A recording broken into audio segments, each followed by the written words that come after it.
And we are live for Ozprop Wednesday night. You've got the new co-host Steve Polisi, and Joe's indisposed for the last couple of days.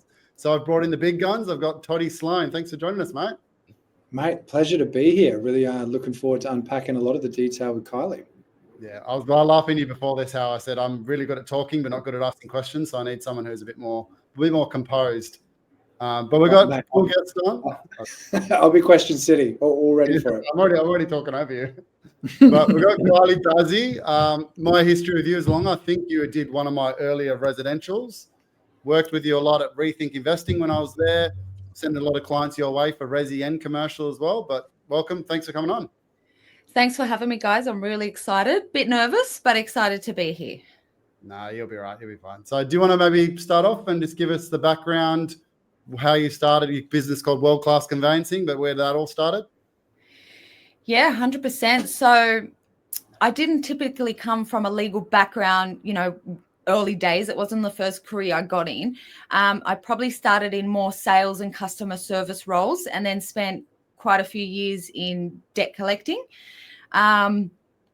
But I think that gave me a bit of an edge because I find a lot of solicitors and conveyancers might be great at legal work, but they're not great at customer service, basic customer service skills.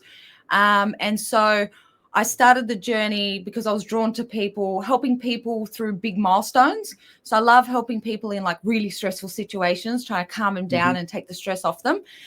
So that's sort of where I got into conveyancing. And once I was in conveyancing, I sort of got to, see more how the process is quite stressful and confusing at times. So that's where I started World Class Conveyancing because I just wanted to start a business that was a bit more straightforward, easygoing, flexible, client focused and not just more legal law firm type.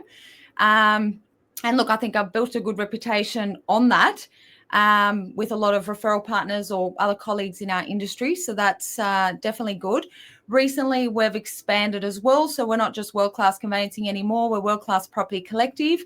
And we help sellers or buyers, not just with the conveyancing, but also with their property makeovers. So we help them with, painting, flooring, blinds, staging, styling to maximize the sale price.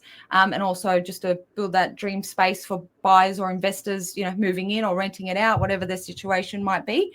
So yeah, I mean, that's where I came from. And I think clients that we deal with, one thing they always say about us is she's got our back. She'll never leave us in the lurch, or if something goes wrong, like I'll be there if I had to midnight to make sure it turns right. And so, yeah, I think that's how I'm seen in my role.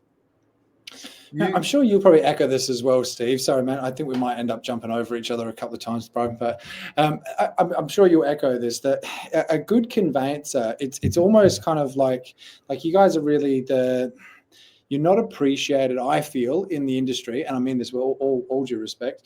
It's almost like when you're in like a bar. I don't really go out anymore, but if the DJ makes a mistake, everyone knows about it, right? But if they're doing their job, the music's just kind of going, and you're just kind of enjoying things. And I feel like conveyancing is almost a little bit similar. If there's a mistake that happens, everyone knows about it, and you point the finger straight away.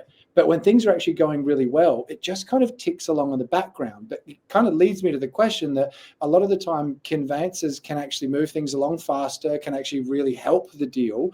What are some questions that people need to start asking their conveyancers and start really jumping into to actually pull them more into the front seat and actually utilize the skill set that really isn't spoken about as much or seen as much?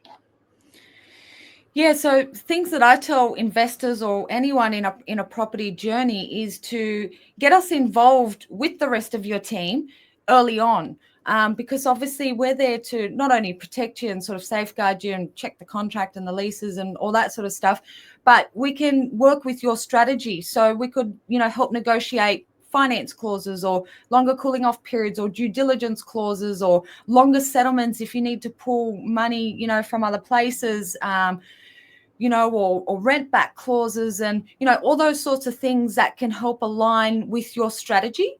And so, and are really important, which sometimes people don't think about. Most people just think real estate agent, mortgage broker, and they don't think about us too much. We're more seeing a lot of the times of like we're just filling in paperwork and ticking boxes, and people have actually said that to me in the past, and it's really not that. It's a lot more involved than that.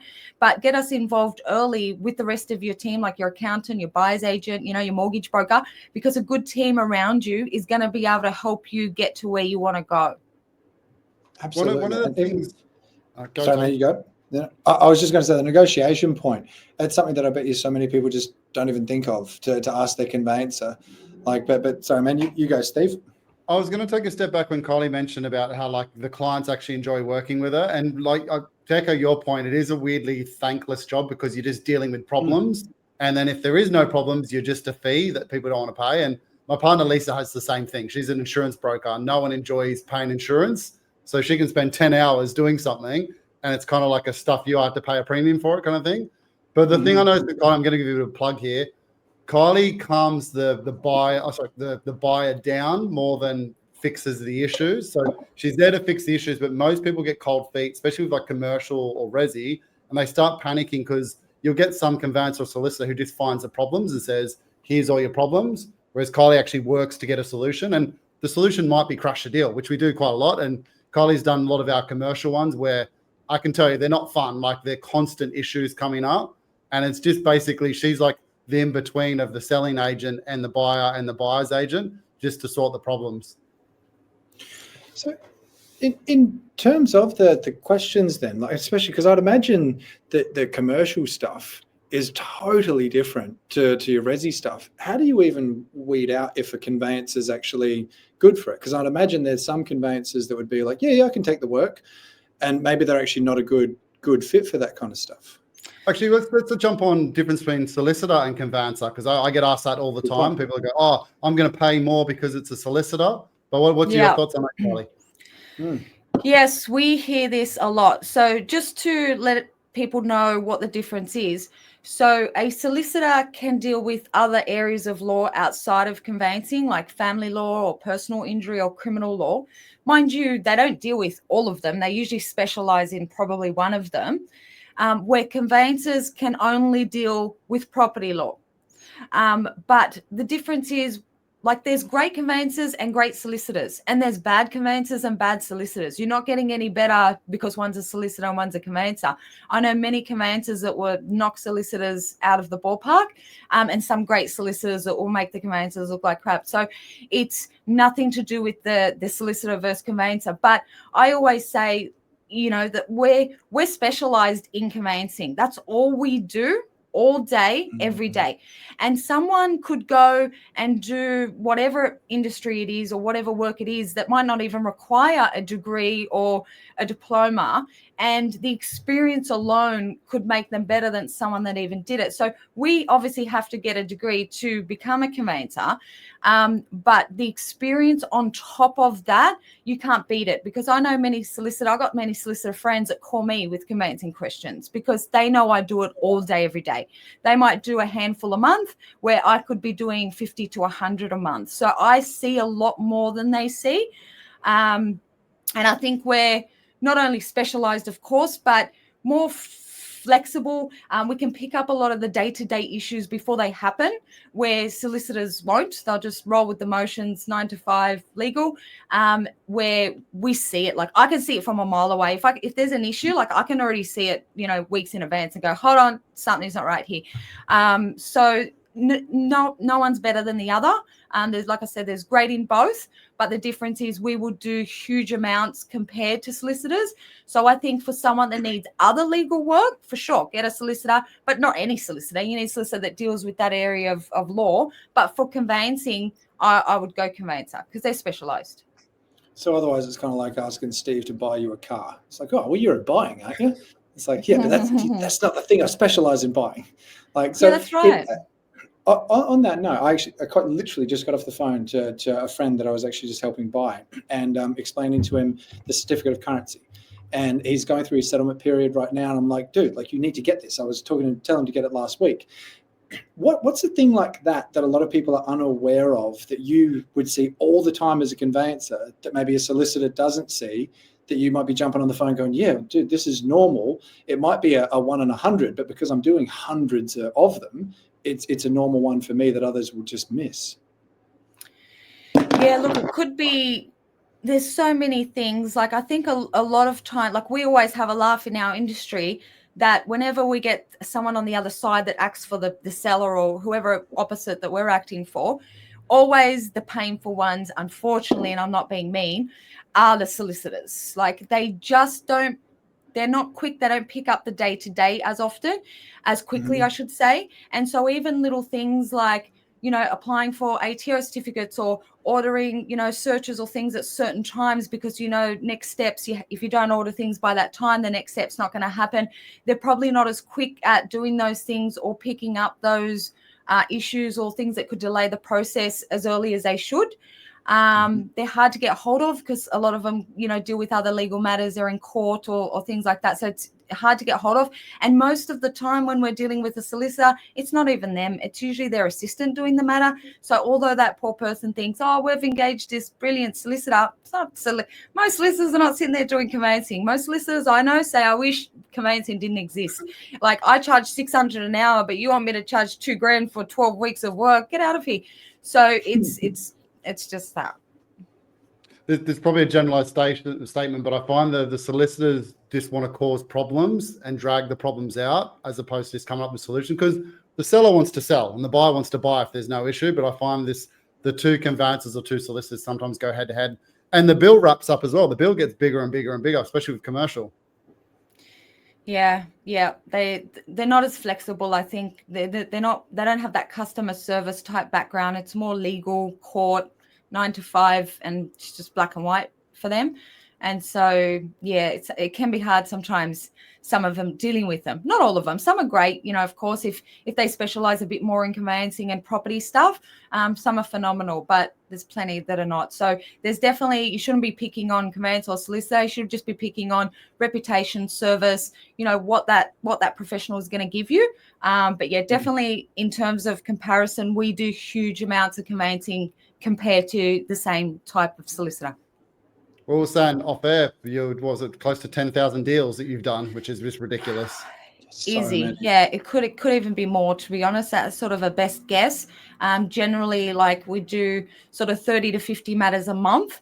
And that's at the moment. I've had times where I've done 100 a month or 150 a month. So even just, off that 20 years in conveyancing, I've been in conveyancing now. So yeah, if you calculate that, it's sort of 500 a year, and at times it's even more. I understand you can't talk addresses and names and like specific details, but what's like one of the worst horror stories that comes to mind? Like, I feel like right now, it's like when you talk to a doctor and you're like, oh, what can you tell me about what's happened in the AR room? It's like, is there something that you've had happen that is just like, okay, you would never believe this, but watch out because you want to make sure you protect yourself, even though it's a slight risk? Yeah, look, there's many things that happen and many things that can go wrong, and people don't realize it early on. But, just like a couple of stories I can think of off the top of my head is, I remember back in 2016, and I opened World Class Conveyancing in 15. So I guess it was still sort of early days. And we had about 8 or 9 investors that were referred to us by a buyer's agent who were buying an off-the-plan vacant land lot in Riverstone. So obviously they were on the hype that's near the new airport. This is a golden nugget. Like, it's going to be amazing. It's off the plan. The agents have all said to us they're going to register in 12 months. Even if we don't get finance, we don't care. We're going to on-sell it for so much more money. It's going to be prime, real estate. And so I had to go through the contract with the buyers, of course, and say, there's a 4-year sunset clause. So just, you've got to understand what that means. Not saying the vendor or developer is going to use 4 years. It's probably not their intention. They probably want their money quickly. But things can happen outside of their control or just life. And it means that if they don't register. Oh, sorry. I was just going to ask, for anyone that doesn't know what a sunset clause is, do you mind sort of opening that up a little? That's a good question. So a sunset clause is basically the latest date a vendor or developer in the contract has got to register the plan and have the titles issued before a purchaser then has the right to say, I'm done waiting, I'm pulling out of the contract and get my money back and walk away, essentially. So essentially they'll have their deposit tied up for 4 years from what you're saying. Correct. So they've got it tied up for up to 4 years. And of course, the vendor at the time is probably not anticipating 4 years, but things happen. But the buyers, they really weren't taking that in. They were just like, no, it's fine. The agent said 12 months. It's great. This is going to be a gold mine. I'm going to be rich. I said, okay, cool. So they bought. That was all in writing, obviously. So the 12-month hit, and it didn't register. So I started getting the calls every few days from these buyers, 8, 9 of them all the time. What's happening? What's happening? What's happening? I said, look, you just got to wait. There's nothing we can do. Anyway, they didn't register until 4 years later. And that was right in March 2020 when COVID just hit. And all these buyers couldn't get financed. Some had either lost jobs or had hours cut or whatever their situation was. They couldn't get financed. They couldn't on-sell it. And the vendor ended up terminating all of them and keeping all their 10% deposits. And so that was devastating because the hype at their start was very different to the outcome later. And for these people, they weren't rich people. They were everyday people that just saved money to buy an investment property and just lost literally what they've been saving for many years or their whole life, some of them. And if they're 10% deposits, you're not talking a couple of grand. You're talking tens of thousands of dollars of people's money. Yeah. One guy in particular bought 3 of them. So he lost, I think, it was about 200 grand. Shit. Yeah. I remember people started doing that when they had the 5% deposits, and you'd get people like, oh, I put three down. I've got 15%. It's great. I'm just like, you still need to be able to finance it. But while we're touching on that, do you want to go through, because like, I know OzProp, we don't generally publicize like off the plans, but what are typical things you need to look at if you are buying off the plan? Like, what are the must not haves, I should say? Yeah, off the plan. Look, they're so hard because the developers and the vendors draft those contracts to really benefit them and nobody else. And they don't like negotiating on them whatsoever. So they're always tough. But you need to, the first thing I look at when I go through an off the plan contract is what's the sunset date, of course, and what are they being told by the agent? So if the agent's saying 12 months and there's a 4-year, well, let's see if we can try and negotiate the sunset down maybe to 2 years. But we have to check what the buyer's strategy is too, because if they say, no, the longer it takes, the better for me, well, then I'm not going to negotiate it on that one. But the other very important thing is to make sure the sunset dates have a cap, because we've seen a lot of sneaky contracts where they can extend those dates unlimited. And so you could essentially have a contract on foot forever. And so we have to negotiate to make sure there's caps on those sunset dates, that if there is an extension clause, it's capped at a maximum amount, because we need a date where we can get out. Otherwise, again, your money's tied up for years, and we've had it in many situations. Doing your homework, obviously, on the developer and stuff. And if you've got a buyer's agent, that will probably help. They might be able to do some homework or some due diligence on the developer. I thought he was going like that then, but it was his pen. I thought he was like, yeah. Oh, no. So yeah, definitely doing some homework, understanding the risks around finance, having good chats with your finance broker, because with off the plan, you're not going to have an approval at the start. Even if you did, it's going to lapse in 3 months and you'll have to reapply 1 year, 2 years down the track, whenever it's going to finish. Understanding and negotiating a reasonable settlement period. So different states have different rules and different sort of, the norm. But like some of like Queensland, for instance, they always try and make it as 14-day settlement from registration. That's a short period, where New South Wales, we're mandated to have at least 21 days. So negotiating those sort of periods, making sure that, people are getting updates before registration is coming so they can start the finance process and they're not trying to do it last minute. But look, I always tell buyers that not one property fits all. You need to really work around what suits your life, what suits your finances. Everyone's got different finance situations. Everyone's got different risk tolerance. And so one person might say to me, off the plan's brilliant for me. I don't care if they take 10 years. I can save so much money and it's going to be awesome. I've locked in my price, happy days. Where I get another buyer come along and say, I've just borrowed $2,000 from mum and dad just to pay the legals on this, and I'm borrowing 95%, and the broker thinks it might be all right. Maybe it's a bit risky for that client. So it's more around, every client's different, every situation's different. So we try and tailor what's important for them. Yeah. Can I ask, and the answer might be this doesn't happen. But what's a clause that sometimes you find, whether it's developers or just anyone really tries to put out, I'd imagine it'd be more so developers, trying to put into a contract that actually has no kind of legal precedence? Like, because technically you can chuck anything in the contract that you want, but it doesn't mean that it's legally binding. Is there something that you see that sometimes people just try and sneak in there, but it's like, nah. What comes to mind? All the time. So sometimes with like off the plan, for instance, again, because they got so many clauses in theirs, they'll have things like, if we don't reach the sunset date, either the purchaser or the vendor can rescind the contract, meaning like bring the contract to an end and give the deposit back.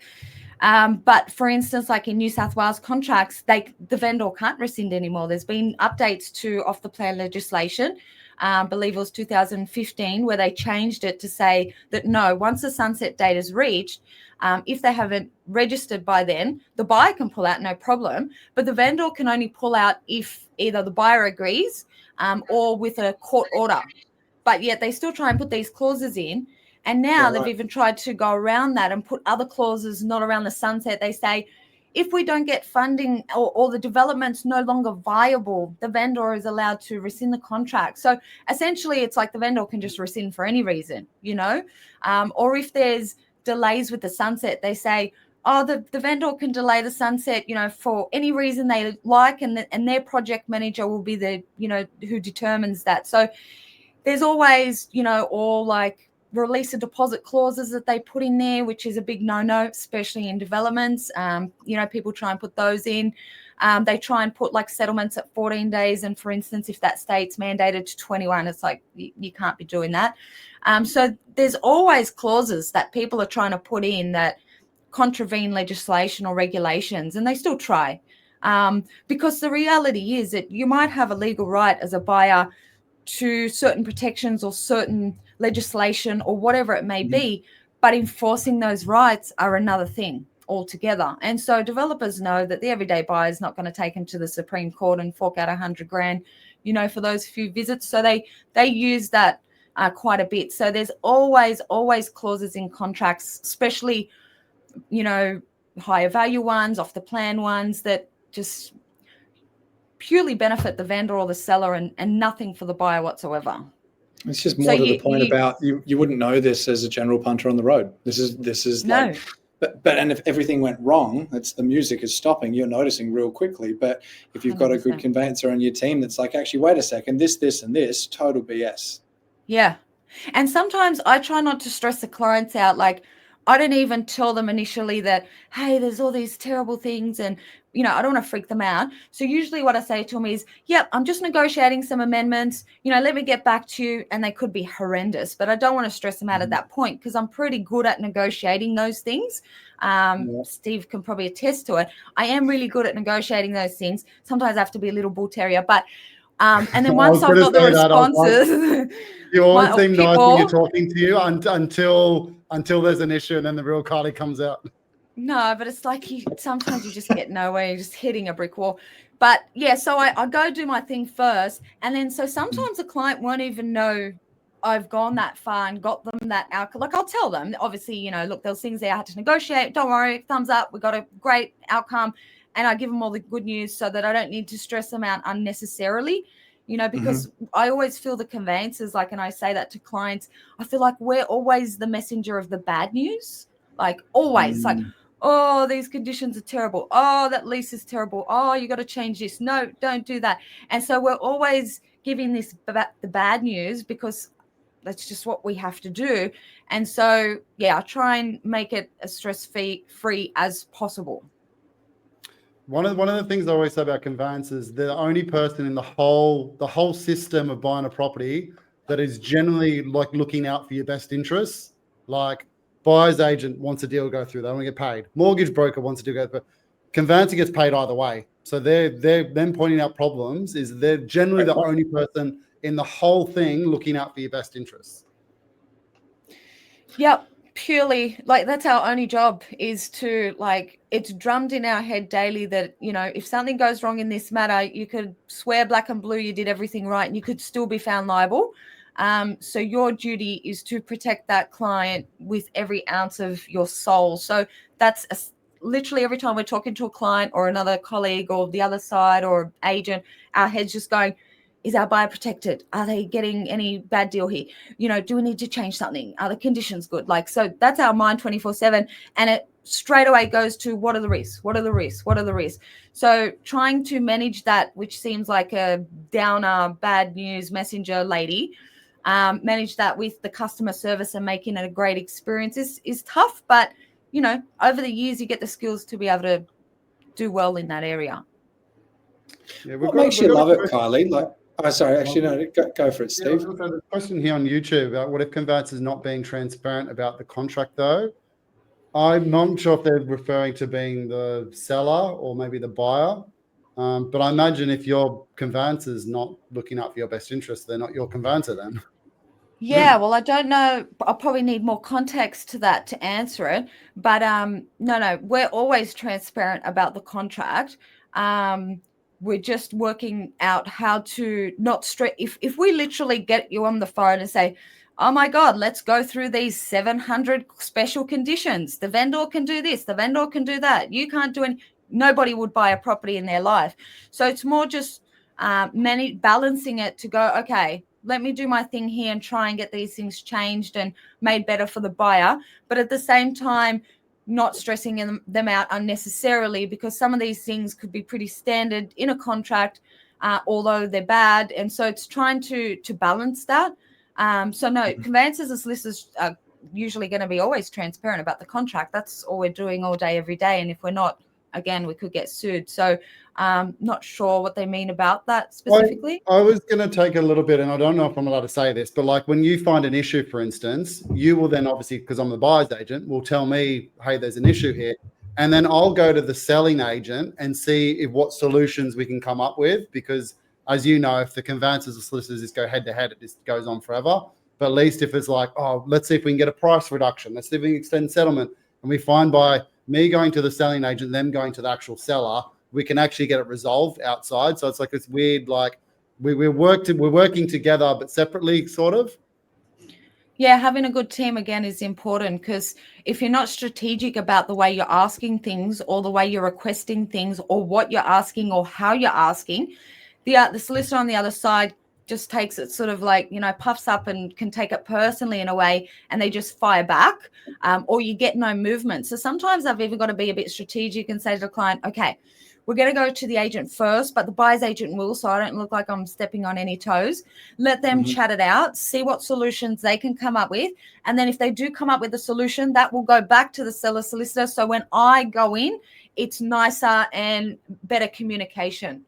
So it's just being strategic, because we know the industry. We know how the other sides are. We know the things that people ask. We know when people ask us if we're acting for sellers. We know the language. We know the lingo. We know exactly how it goes. And sometimes the way you write formally to each other is just because you have to write that way, not because you want to.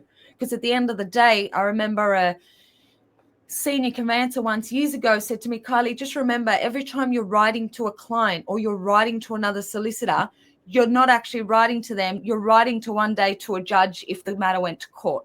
That's what you're writing for. Clients don't need things in writing all the time. They want a phone call more to go, hey, this is what's happening. Oh, cool. Cheerleader. You're writing to, not only reiterate what you've told them, but to one day, if you have to explain it in court or if something went seriously wrong, you've got the evidence to go, here it is. This is what we've done. This is how it's come about. I'm going to ask Toddy a question. I'm going to ask Toddy a question. So Todd used to be a selling agent, Kylie. That was his beginnings. Selling agents annoy the crap out of me because they constantly just call me 24/7. They won't put anything in text and email. Is that sort of the opposite of what Kylie's saying? Is because by not putting anything down on paper, they can't be liable? Or is that just a selling technique because they know they'll get more emotions out of you when you're on the phone? This is a question directed at me. Yeah, at you. Yeah. Okay. Two things. So one, yes, the emotional side. I remember the very first written pitch I ever had to do. It was for a development site, and I had to actually submit it to a board, a CEO for a hospital that I was selling for. And I remember I was thinking at the time, this is ridiculous, because if I'm, I don't know, a dancer, and you want to see if I'm the best dancer, watch me dance. Don't get a proposal on me writing how good I am at dancing. You watch the thing. So if you're employing someone for their sales skills, listen to them sell. And so there's a part of that. It's like, that's the thing that you're good at. So you want to use that, because text and email, have you ever seen that clip where the guys are all like, hey man, whatever, I'm cool. And it's like, hey man, whatever, I'm cool. And he like reads it totally different. It's hilarious, but it's true. There's so much truth to that. So when you're a selling agent, you have to constantly manage that emotion, that feeling, because it can be the difference between a deal coming together and not. Whereas when you're talking about managing the litigious nature of being a conveyancer, I don't want to have that conversation over the phone. If I was you, Kylie, I'd be wanting absolutely everything in writing, like document. So I think, it's a little bit of the emotional side, a bit of the negotiation, but it's also, it's just kind of what you do when you're a selling agent. I imagine the difference between selling agent, that's outcome driven, and conveyancing is process driven in a way, because they got to tick the boxes to make sure everyone's protected. So it's sort of like the in between, whereas the selling agent just wants to get the end result. The conveyancer wants to make sure during that process is done correctly. No offense. Yeah, definitely. It's like we're all on the same team, but we have very different roles. And I think just understanding and appreciating every person's role helps, because, the agents drive us mad every day, and we probably drive them mad too. So, it's just having that open communication and having a good team around you and people knowing each other and understanding what's going on. It just makes it a lot easier. I did want to ask you, Kylie, that if you find a clause in a contract, and again, if it's the development side, whatever, I'd assume it's probably more prevalent in developing, then there is those like red flag. Do you end up going, okay, no, this is bad. They're the kind of person or the kind of company that's trying to pull a fast one over you? Or is it a case of, this is just how the game is played, everyone's going to try and do this and try and sneak it in? Yeah, you've got to be experienced enough to speak to the client to make them understand, because the reality is, again, that we don't like those contracts. We don't like one clause in there. If we were a seller and a vendor, would probably love them all, So it's really hard. It's like we don't want to tell a buyer you should just accept these clauses. No, and we're not going to accept the clauses. But there's got to be a middle ground as well, because the vendor's not going to budge either on certain things. So it's more, again, a negotiation. Where can we find a middle ground here? The vendor wants some things for them. We want some things for us. Let's find a middle ground, because, something that people don't realize is that if everything went hunky-dory every day, we wouldn't need a contract. Nobody looks at the contract on the happy days. They give each other a high five. The contract comes into play when something goes wrong. That's the only time it's going to come into play, essentially, besides, your general when you're settling or whatever. It's when something goes wrong. So it's so hard to negotiate these things when most will go right. Things go wrong too, plenty of times. But it's hard negotiating for the wrong when you want to just celebrate all the good. Look, you got to be strategic. And I more explain to the clients that, look, these are off the plan contracts, right? Developers, they try and put anything that's going to benefit them, of course. But in saying that, it's not a bad thing either, in terms of, like, if I'm a developer, developing is very risky. Developers, if things can go wrong, they can be bankrupt in 2 seconds. So the loss for them is much greater than your 10% deposit. So they want to put things to safeguard them as much as possible. And especially because development there's a lot of unknown, and there's a lot of parts to it that are out of their hands. So it might not even be purpose that they're just, not great people and they just want to do the dirty on every buyer. It's just part of the developing game. And so we're not going to roll over and just accept them all. Don't get me wrong. I'm going to negotiate so hard to get every single thing I want changed, but I know I'm not going to get every single thing I ask for. But at least if I get the material things I want, then I think that's as fair as you're going to get. One of the ones I want to use as an example, Kylie, do you remember was it $9.5 million commercial deal we did? And it had like 42 special conditions that we had to go 42 through. pages, Steve. 42 pages that Kylie had to, Jesus. and they were pretty much inflexible while they changed. But I want to take a step back from there. Yeah. what are the main difference between a residential conveyancing process and a commercial? And I've been told I'm not allowed to make this commercial show, but I'm going to anyway. Is there any differences in the process with that? Yeah, about 42 pages. There's yeah, definitely. Well, commercial obviously is higher risk, definitely higher reward when they go well as well. So I'm not dissing it, but anything with high reward comes high risk. So wherever there's higher risk, you're gonna get people wanting to put all sorts of weird clauses or clauses that just protect them. And look, we see it every now and again. Not every contract has 50 extra pages or sometimes even 100 extra pages of special conditions. But when you start reading them, you're just shaking your head. You're like, how am I going to negotiate this one? Like, this is next level, And so you start obviously going in hard with everything because you're not getting everything. But that's how you have to start it, because we just want to at least get to the middle somewhere, because otherwise it's grossly unfair for the buyer. And how can I make that sound nice to any buyer in any way, shape or form? Like, there's no way I could call a buyer and say, yep, they've got all these 50 pages of special conditions. They can pull out when they want. They can charge you whatever they want. They can change the price. They could do this. They could, no matter how I say it, even if I say it with a smile or with a dance, it's not going to sound good. So I at least have to try and get it down to a more acceptable level. And it's hard sometimes, because sometimes the vendor solicitor just won't budge on even the smallest thing. And it's like, come on, you need to work with us here. This is a negotiation. Like, you could lose a buyer over it. So let's work together and try and find a happy medium. But explaining to the buyers too about developers and the risk for them, is huge. So it's sort of more just educating them around that other side that you wouldn't see. You would just see the contract and go, oh, dirty people, look what they're putting in here. But it's more just being educated around the whole process and not just one side.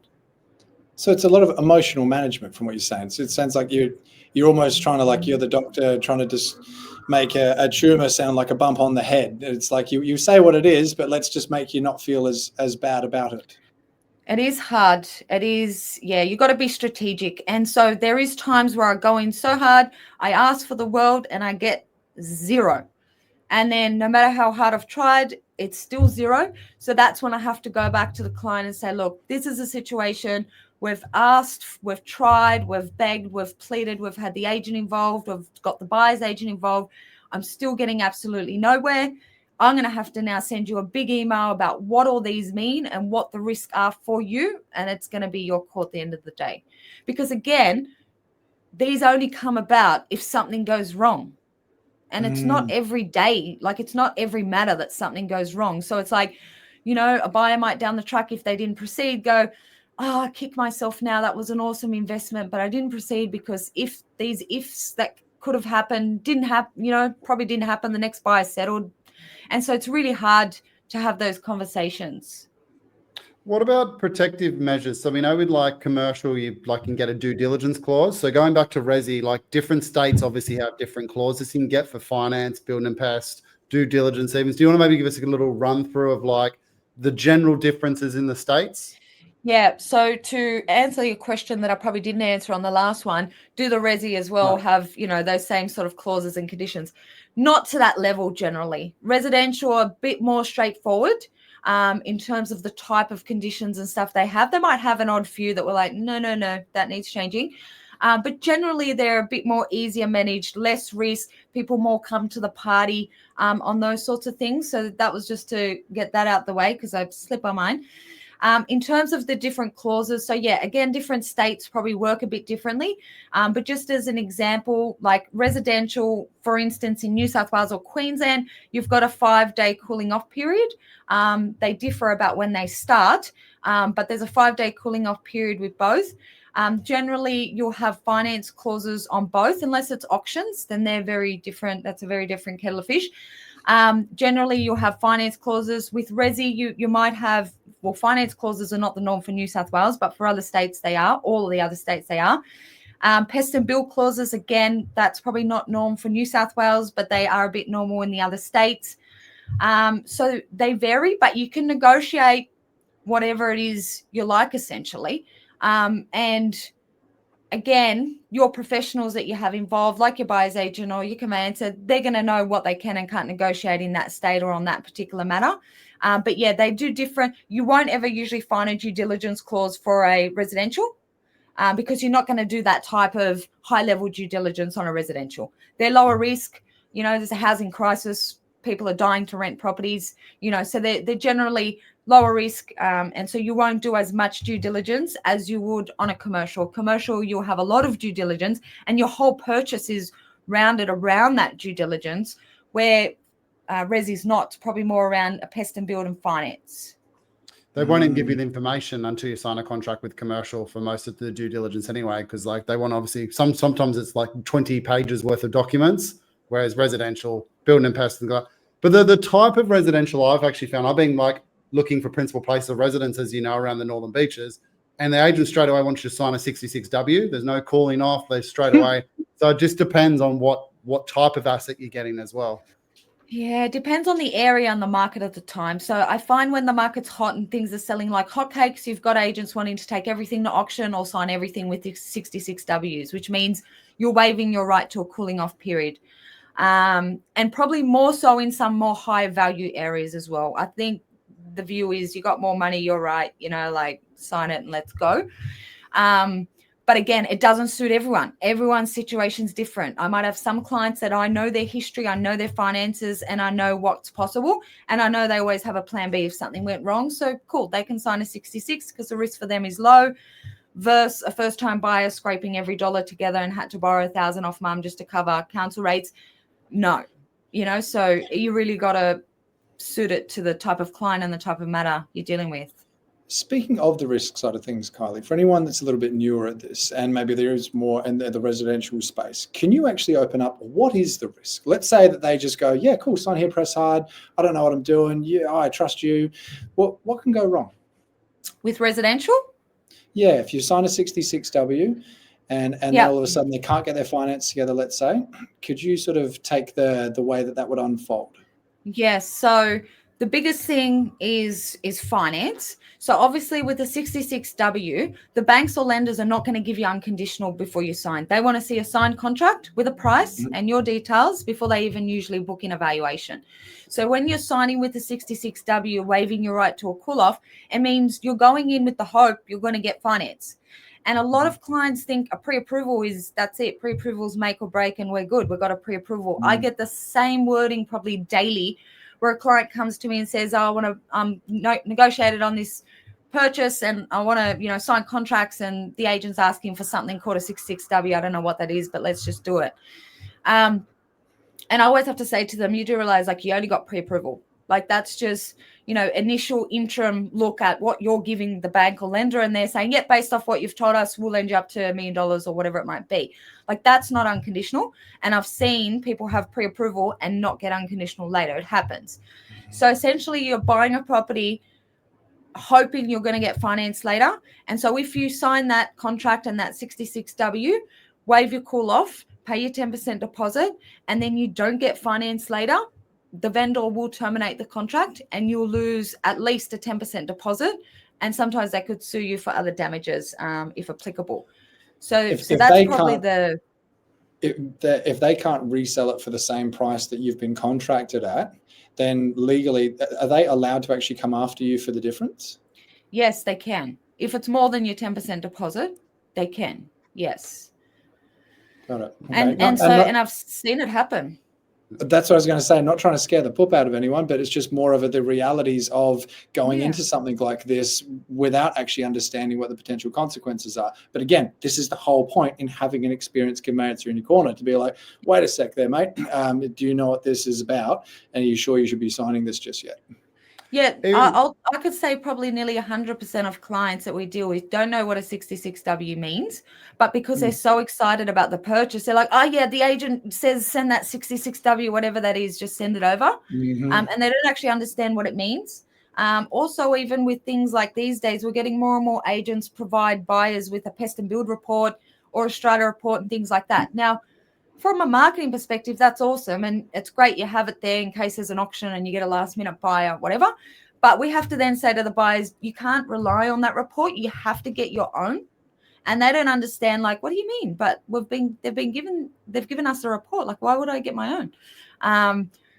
And that's another hard conversation, because we're not trying to make the agents look bad and go, no, you're telling porkies, and you're giving them all lies, and that report's bullcrap, because it's not about that. Like I always tell clients, I'm not saying anybody's doing anything dodgy or anything's wrong. It's just that it's been ordered on behalf of the vendor. That's the reality. They're selling you the property. They have an opposite interest to you. And even if that inspector just accidentally missed something or whatever the case may be, you might not have any legal recourse against anyone, because you didn't engage the inspector, you didn't pay for it, or you paid a minimal $50 fee for a copy. And so you probably won't have any recourse against anyone. So if anything comes up later, it's going to be too bad and it'll be your problem. So just things like this. And again, that pre-approval thing, clients never understand that that's not formal approval. It's a daily conversation. On Facebook, Elijah Samuels actually asked a good question. He said, what if the vendor's conveyancer doesn't disclose information like termite history, heritage overlays in the planning, and you can't get a price reduction or sue them after the sale? But I imagine if they haven't disclosed it, it's on you, isn't it, the buyer, to actually investigate those things? Yeah, so different states, again, have different seller warranties and legislation about what sellers need to give to buyers. But keep in mind, sellers will only give you what they're obligated to give you, if that. So, for example, in New South Wales, they only have to disclose any defects in title. So that would mean like maybe illegal works, that they've done to the property, something that would affect your ownership, or council issues, things like that. They're supposed to disclose. Not saying they always do, but they're supposed to. And then anything in terms of quality, like termites. The property is so bad, the roof's about to fall down, there's big water damage. Like, they do not have to tell you anything about the quality of the property. That's buyer beware. So that's up to you to go and investigate and do your own research. And even with the things that they do have to disclose around the defects in title, if you don't go and check it, well, you're just taking their word anyway. Yeah. So they don't have to tell you things about termites or any of that. It's only things that would affect your ownership and a defect in title that they're supposed to disclose. Similar but different in each state. But again, there's vendors that don't always tell, they're not that honest. So you still need to investigate and find out the actual information. I've actually got a funny story from the weekend where I inspected a place, like a principal place of residence. And then when I first walked to the front door, the agent's like, just letting you know that the owner of this property and the neighbors don't get along. And I was just like, why are you telling me that? I'm like, you don't have to tell me that. He's like, oh, we've just got to disclose if there's any issues. And I was like, oh, agent's been really nice. Walk in, and then I look in the next door neighbor's window. He's got like a 3 meter by 6 meter Ozzy Osbourne poster with the finger up, and he's playing Black Sabbath. And I'm like, that's why he told me. Well, that's good the agent told you, because I can't think of many situations where the agent's going to. Otherwise, I would have saw the poster being like, what's going on there? Yeah. Yeah, well, that's pretty good that he told you. Now, I was about to say, I think we've taken it to like all of the dark places, all of the things that can go wrong. We need a funny story to pick the energy back up.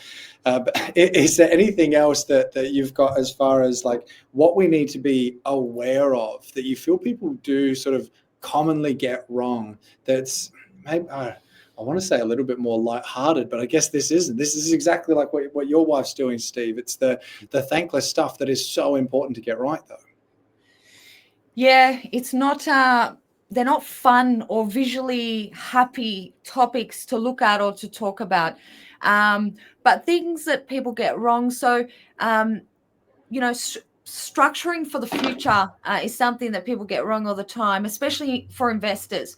So it's really important that you're engaging with your conveyancer early, as well as your accountant or financial planner who's going to give you that advice. But structuring the deal properly in terms of the name you're going to buy it in, whether it's going to be an individual, a corporation, a trust, what sort of trust, a super fund. Like, there's so many different avenues, and they're, some are extremely complex. So getting that right is really important, because it can cost you heavily down the track in years to come if you don't. So having those conversations early on, not saying I'm going to give you tax advice or give you advice on the structure, but at least when you come to me, I can look at it and go, hold on a sec. Have you actually spoke to your accountant? Like, we can prompt you to do these things. So we're we're like your little, cheerleader in the background too, in a way, to go, hey, make sure you do this, and have you done that? So we can help you with the things that you wouldn't think of as an everyday buyer. Again, negotiating those finance clauses, due diligence clauses, pest and build, cool offs, all those things. No one understands what they mean or what they should be or how long they should be or what the norm is.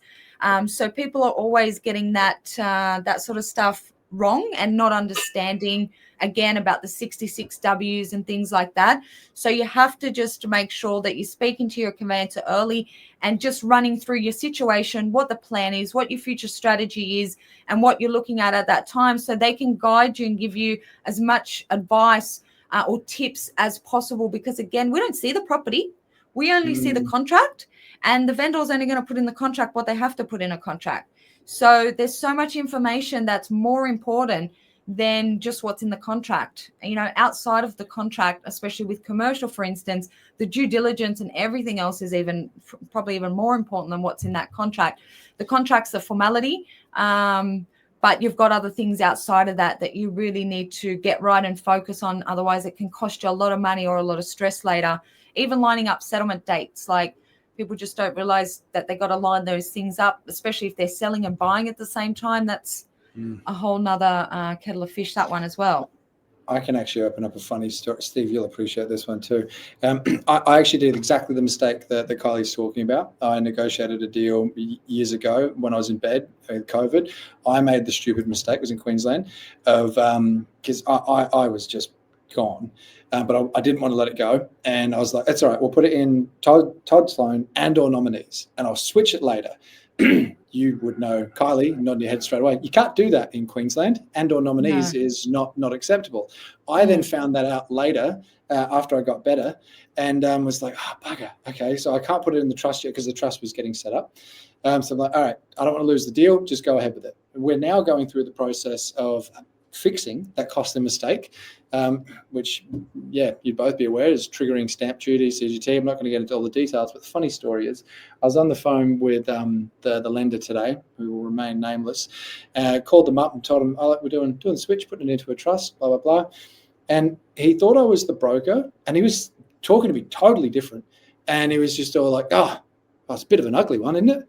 I was like, because this is the only one we haven't renovated yet. I was like, yeah, what, you just like the pretty ones, do you? And he's like, oh, no, I don't know if we'll take this, mate.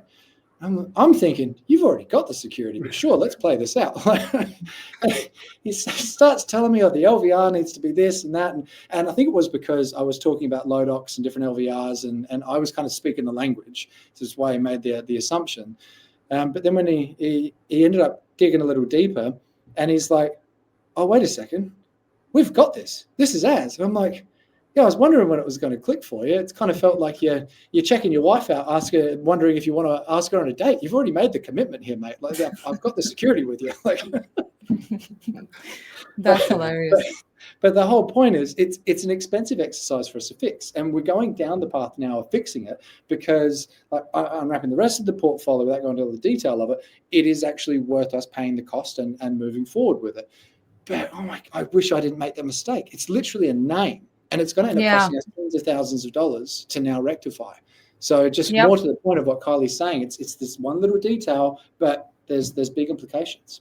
Tori, wouldn't it just be cheaper to change your last name to Sloan and or nominee legally and then avoid stamp duty? Oh my God.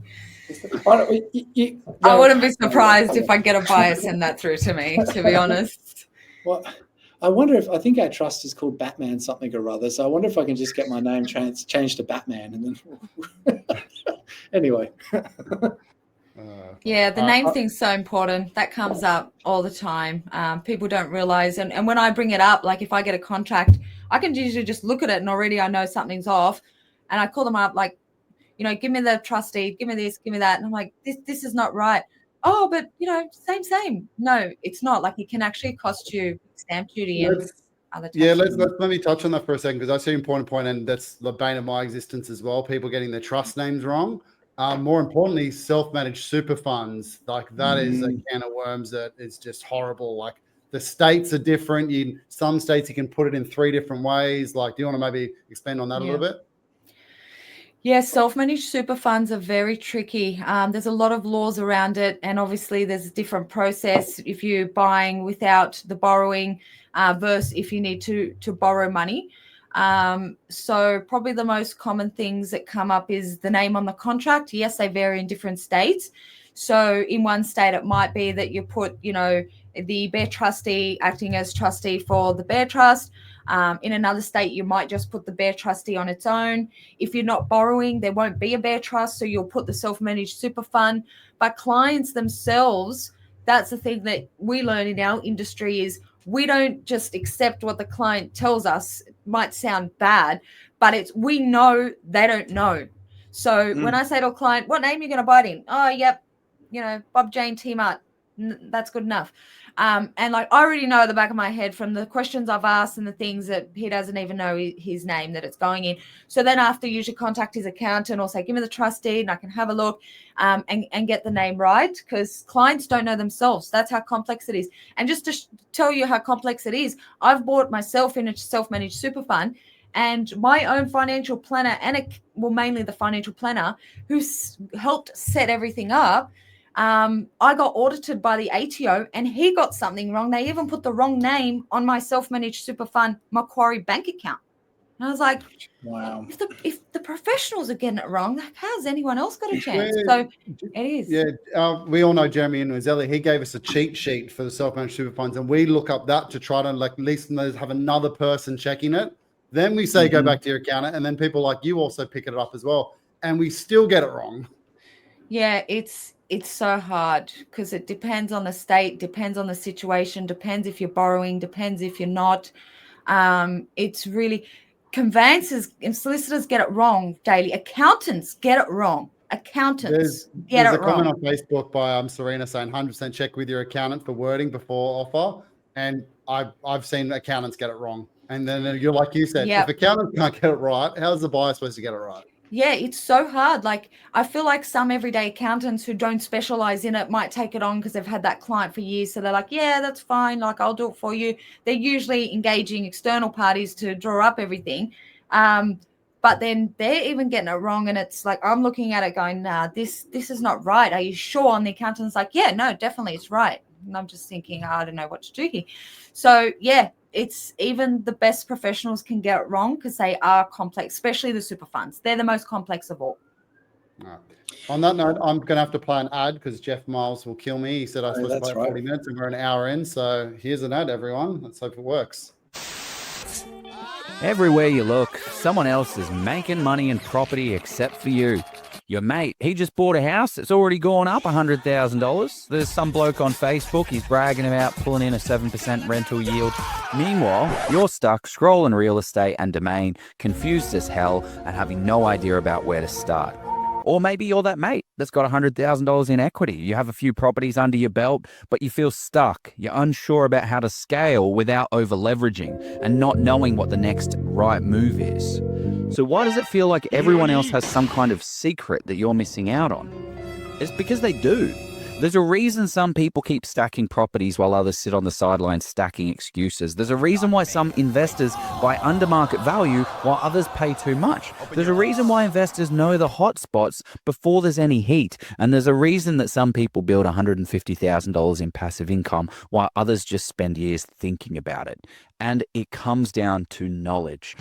And that's exactly why Jeff Miles and I, Joe Tucker, created the Level Up Property course to hand you the exact step-by-step process that we've used to buy over $100 million worth of property in today's market. We've built Australia's largest property investment community with over 80,000 members, and we help everyday investors secure hundreds of thousands of dollars in equity, all without wasting years of their life trying to figure it out the hard way. Making an uneducated decision on the biggest purchase in your life is just gambling with your future. Stop it. Get some help. And this isn't just another how to buy property course. Let's be clear though, this course isn't free. What and neither should it be. This is our life's work. We've spent over 100 hours each on this course alone. Oh, babe. Okay, video number 3. Number 4 with million does... fuck. Done. We've got decades of experience, millions of dollars in deals distilled into a repeatable process that you can take away for yourself. If you're looking for free advice, there's plenty of noise out there. You can go and find that if you'd like. But if you want real,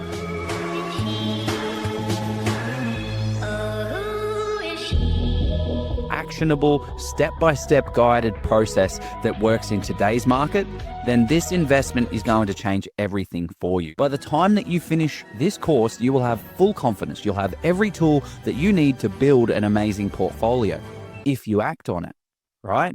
Which is why we have mentoring built in. So we kick you up the butt to make sure that you're kicking your goals. So the real question is, how much longer are you going to watch everyone else making money in property before you jump in and start playing the property game properly? Because the sooner you start, the sooner you start winning. We're back. We're still working. Yes, we are. Yeah. We good? God, that's Yeah. a long ad. All right. It was cool. And I didn't see it. Everything froze for me. Mention Polisi to Jeff and Joe, and I'll give you a 20% discount. Can't vouch that that's a real code, though. Don't worry about the code. Just give us a discount. I don't know if they're going to give it to you, but give it a try, everyone. All right. Where were we? Self-managed super funds. Do we want to maybe go into cyber and fraud, Kai? Like I know with my partner with insurance, that's a big thing. But what are your thoughts on that? Yeah, cyber and fraud in our industry is huge. So I think that we get emails probably daily, and that's coming to us, let alone what's going out. With some scam or someone pretending they're a real estate agent and it's not, and things like that. So I've actually had 2 clients. I had one client probably about a year ago who texted me, I think on a Tuesday, and he said, "Hey, Kylie, just letting you know I paid that stamp duty on Friday night when you asked me to." And straight away, my heart just dropped. I called him up straight away. I said, "What do you mean? Like, I didn't text you to pay any stamp duty. And I wouldn't text you on a Friday night. I would call you." And he said, "Oh, I got a text from you. It said it was you and that I had to pay the stamp duty, so I paid it." So, yeah, that was it was probably about 30 grand. What So that happens was- in that case, Kylie? Like, is there any chance of getting that back, or is that just that's gone? That is gone. And the thing is, he's telling me about it on a Tuesday when he did it a Friday. Like, that's long gone. It's just, yeah, he started obviously, phoning the banks, going in there, speaking to the fraud department, seeing if they could get the money back or put a hold. It was long gone. I think in his case, he was a little bit lucky. The bank just out of good faith said they'll give him some of the money back. Not all of it, but some of it. So I guess he got an okay outcome, but still lost money. And then the second one I had was a client that called me up and said, "Oh, I'm just giving you a call. You sent me that email to transfer my 150 grand for settlement. Just want to double check it's definitely you." And I said, "Well, thank God you called, because no, it wasn't." So it's happening daily where hackers are getting into emails. They're usually getting into the client's email. It's harder for them to get into ours. We've got all the firewalls and blah, blah, blah. We're Microsoft, etc. They're getting into the client's Gmail or Hotmail generally, seeing that they've got a conveyancing matter on foot, seeing a letter or an email from us, just chucking the logo on, and then, sending an email out where they might have just changed the email address by one letter or something. So the client thinks it's us, and telling them to transfer, $100,000 for their settlement or their stamp duty, whatever they're doing. And a lot of clients, it's just about educating now. So we actually, even recently, I started making purchasers and sellers actually tick a box when they're filling in their initial paperwork for us to say, "I will call you if you email, text, or ask me to pay any money." Like, that's how basic I have to make it, because as much as we say it and we put it on our emails and our letters, people in the hype are not reading everything or forgetting. And so we're just constantly reiterating this. We're always doing training in-house. We're chatting about it all the time. If one of us get a scam email, we send it to everyone and go, "Hey, scam, delete." Our industry is heavy on this. There's lots of things daily that come out about the cyber fraud. So it's just educating the clients time and time again and reminding them, please, no matter who you're paying or what it's for, not even just with conveyancing, with anything, call the person you're paying first, and not off the number in the email, off the number you have for them, or on, Google or something, and confirm the details up front, no matter how small or how big, every time. I get scared of these situations because you just hear some horror stories daily or on the news or a current affair. And it's so sad. People have actually lost their whole life savings or their whole properties over this sort of stuff. So it's so important to make sure that you're using someone as well that takes this very, very seriously, because it is a very serious topic and it's happening daily. You need like a little code word or something, like pay the deposit, Purple Monkey dishwasher. Give me your code word, like the banks. I've actually got 2 examples where I've almost been scammed on one. The little one and a big one. The little one, I was just trying to buy some concert tickets on Facebook, and the person's like, "Oh, do you want to pay with Pay ID?" I'm like, "No, account, please." Gave me account details, paid my $400 for the 2 tickets, and then as soon as I paid, they're like, "Send a screenshot of confirmed." Sent it, and then their profile just disappeared. Message disappeared. I was like, "Yep, there goes $400." Which was annoying because for my partner's present, and I imagine like if I was tired of money, $400 is a big deal for birthday present time. The next one was actually a bigger one, a company one. So someone emailed our accounts email, basically saying, "Please pay blah, blah." I think it was 35 grand into this account. And then my accounts team actually emailed back being like, "Oh, Steve, can we have an invoice for that?" Because it came from Steve Polisi.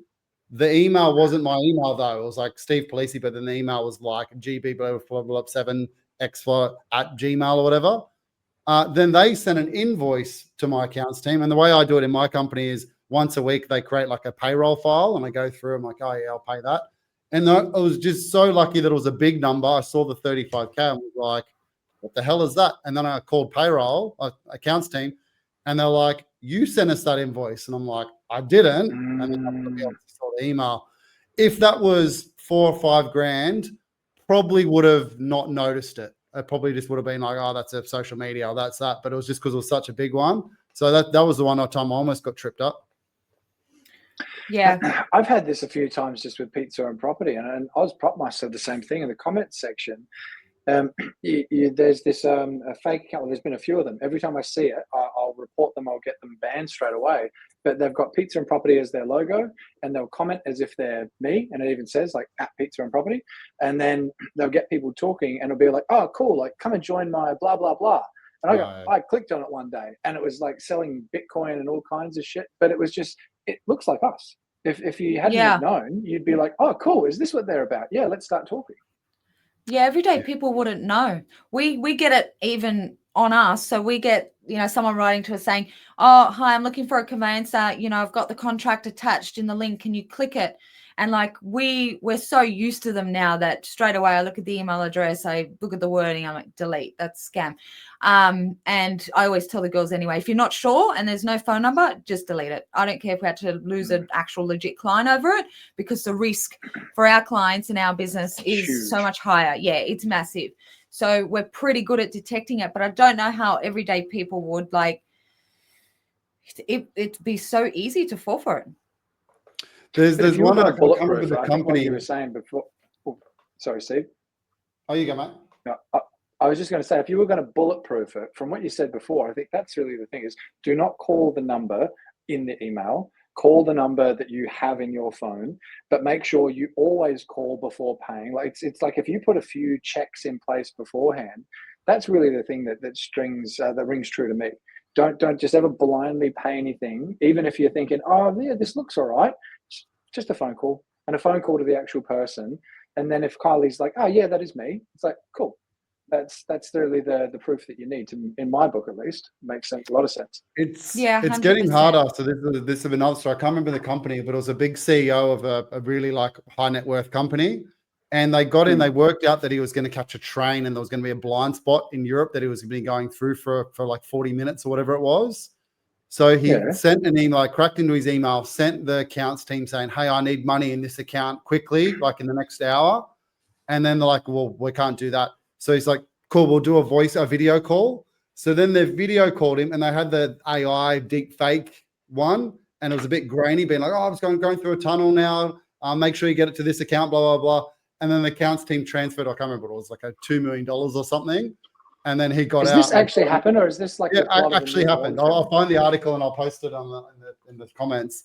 Holy shit. And Yeah, just, okay. but the technology's there. I've got a fake AI that I can use for ads and stuff if I really want. And I'm just a nobody. So I can imagine people that are doing it full time. And got this because they knew his schedule. They knew his blacked out period. He knew that they'd question it. So he did a video with them. It's going to be scary with AI, I think. Yeah, 100%. And they target our industry a lot. Yeah. I take back what I said then. More than a phone call. No, for our everyday stuff, like you're going to be okay most of the time. It's just, I think when you're getting to anything that's peculiar, just like you said, just do a phone call. What else we got, Kylie? I think title insurance was something that we obviously talk quite a lot about personally and with our clients as well. Do we want to maybe touch on that? Yeah, definitely. So title insurance, it's one of those things that, you get people that know about it and love it, and you get people that don't. They go, waste of money, another insurance, why bother?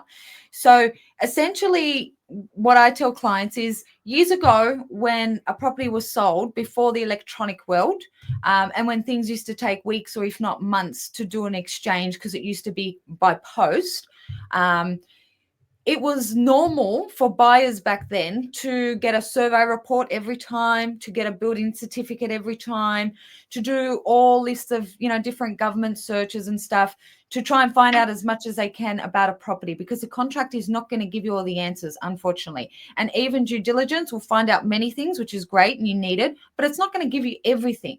There's still so much unknown risk when you buy a property, no matter how much due diligence you do, unless you're full going to the extreme to do survey reports, building certificates, every government search, every report, an asbestos report, or, soil testing. Like nobody is going to go to those lengths.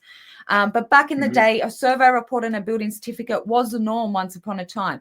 And then as things moved, councils got longer processing times, surveyors were not as quick to come out, and the electronic world formed. Buyers no longer order them as the norm. And in most cases, it's impossible. If you've got a, 30-day settlement or a 6-week settlement, you need to get a survey to even apply for a building certificate, and councils these days, it's just not practical. So the title insurance came into play to basically fill that void and say, okay, we know buyers are not going to do every search that they should. So there's always going to be unknown risks that you will not be able to find, unfortunately. And even if you did do surveys and building certificates, there's still unknown risks. So they've come in to fill that void to say, encourage the buyers to take out our insurance, which is a once-off payment at settlement.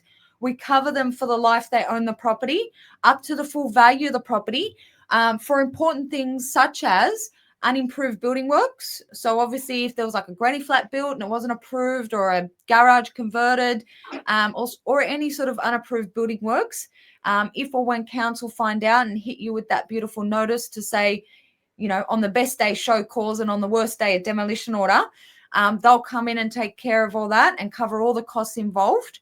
They cover like boundary and survey defects. So if you find later that the neighbor's encroaching on your land or you're encroaching on theirs and your land is actually 200 square meters less because no one realized, they cover those sorts of things.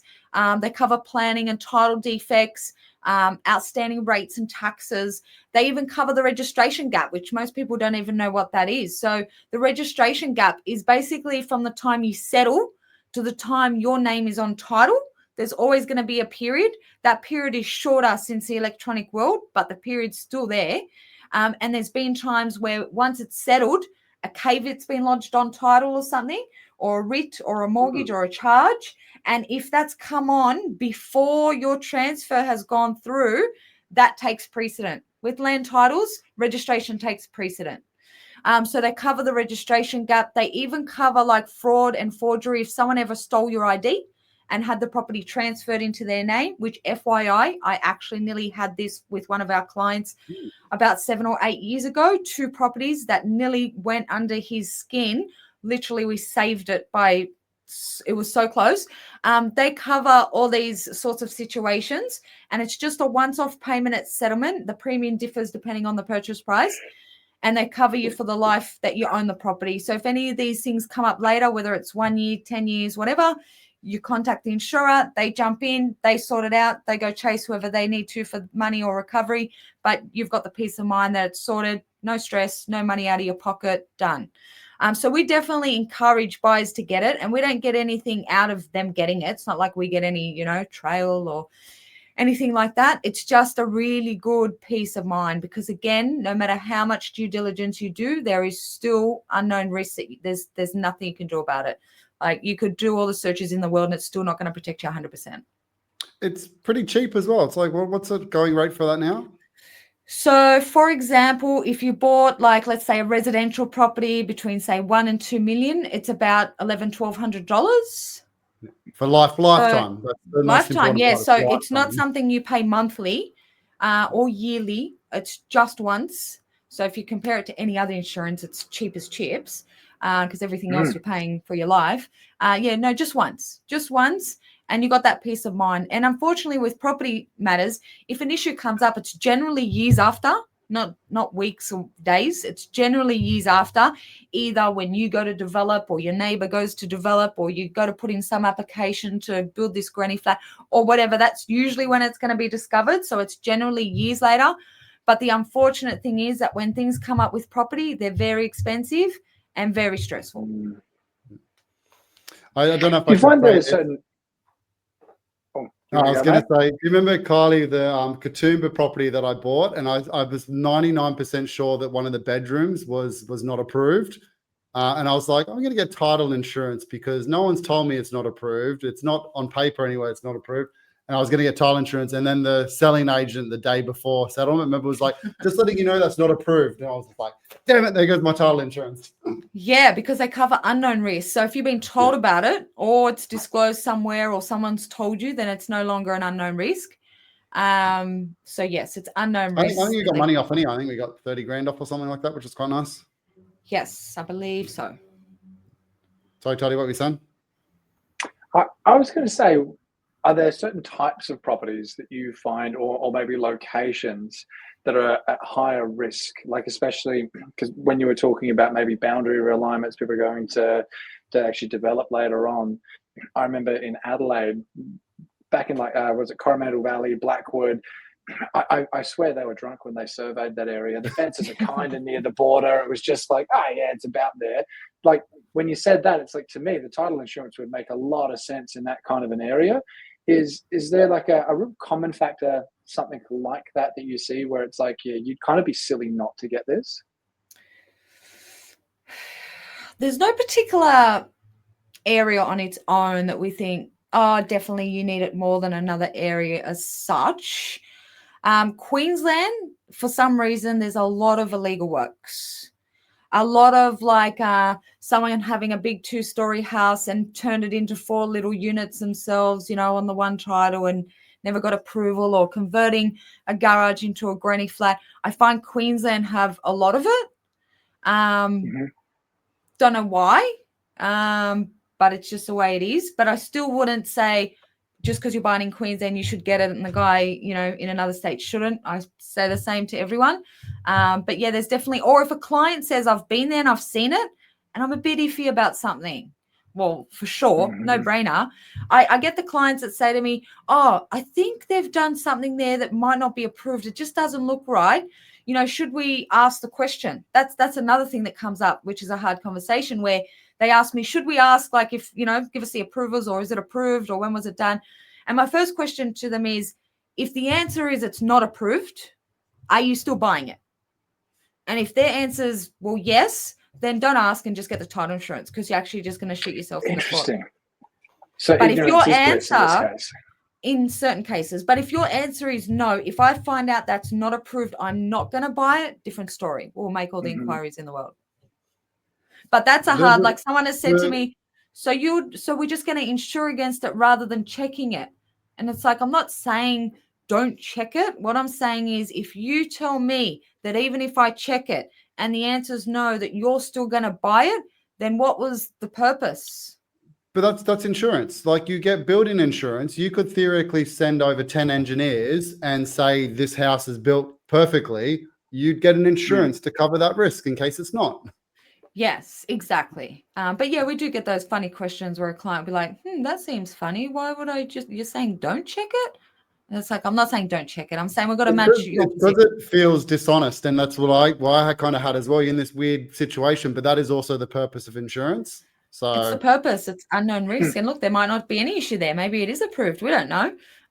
But just get the insurance. They haven't disclosed it in the contract. So obviously they don't want to tell you.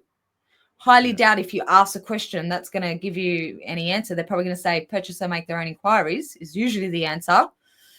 But that little risk that they go, oh, whoopsie daisy, yeah, we forgot to put it in the contract. No, it's not approved. You know, we get that every now and again. If we're acting for a seller and we prepare the contract, we went through our wholesale questionnaire with them, said, did you do any legal works? No. Did you do this? No. Do you have boundaries? No. And then we get a purchaser write to us and go, our clients inspected the property and it appears there's, a granny flat that hasn't been approved. Can you confirm, provide us the approvals? And then I'll go back to our client who'll be like, that was years ago. I didn't think I needed to tell you now. Okay, well, now we're going to disclose the one we used to always come against with you, Kylie, when we're buying heaps in Queensland is like carports and pergolas and stuff. They were never approved. Always, ever. Yeah, always issues. And it's always like I try and tell clients again that, look, it's not probably, it might not be, that the vendor's just a dodgy man and, doesn't want to do anything right. Like some people, if it's smaller, like a pergola or something like that, they might think they don't need approval, like just old school, like this is my house. Why do I need approval? It's not a big deal. I'm not knocking it down and rebuilding it. I'm just fixing it up. So some people just generally don't know that they need approval.